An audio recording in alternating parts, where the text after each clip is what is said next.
Jansen Harris here with Alex Brychta. Like, comment, subscribe to us on YouTube, like us on Facebook, and follow us on Twitter and Instagram. This is hilarious, Alex. Chris Davis. How does this happen? 0 for 49. Are you serious? I know you were posting about it, giving updates on your personal Facebook account. Now we have you back in studio. Please tell me what's going through your mind and what's the public saying about this? Well, I think it's hilarious, like you just said. Like a Major League Baseball hitter, especially one of Chris Davis's caliber, we've seen what he can do. He hit 47 home runs in 2015, and now he's 0 for 49. He just set the record last night against, 2 nights ago against Oakland.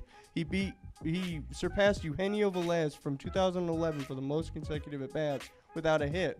Now, you may be wondering, well, why isn't he getting hit? Well, first of all, he struck out almost 50% of his at-bats so far this season, which obviously that's a big reason why.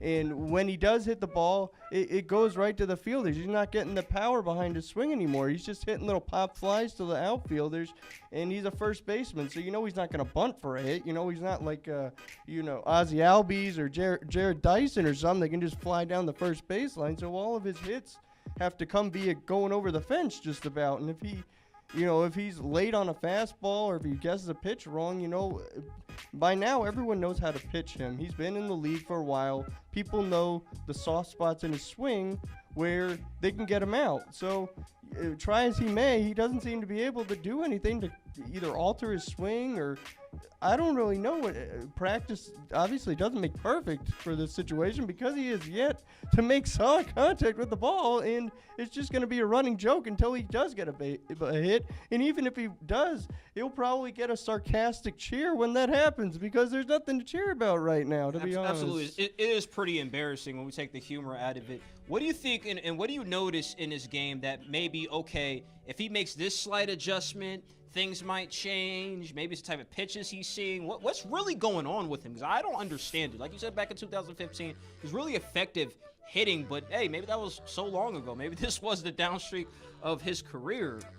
Well, the surprising thing is that when he hits the ball, the speed of the ball coming off his bat this year is actually about 2 miles faster than it was in 2015.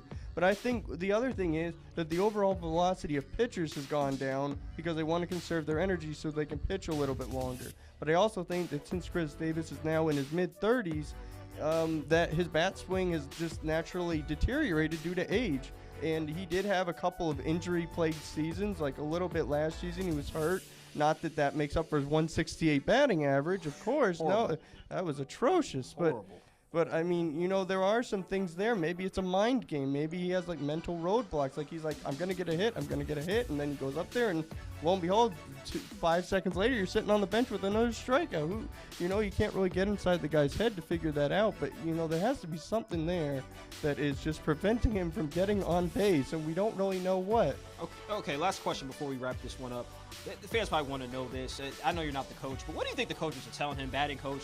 What is the message to Chris Davis? This is now a really public story. So what's the message to him? I know he feels embarrassed, like I mentioned earlier. What are they telling him to get back on track? Well, the manager always tries to put a positive spin on things, as hard as that is. He's trying to give him confidence because he thinks maybe that's part of the problem, where he has low confidence in himself due to his, bad performance. Like, he's getting close to a hit. He's doing the right things in practice, and he's putting in a lot of effort in the cages and, before the game. So I would only surmise that they would be saying, keep at it, keep trying. You're doing the right things you need to do to get a hit, and eventually one will happen. I can only imagine that would be what they're saying right now.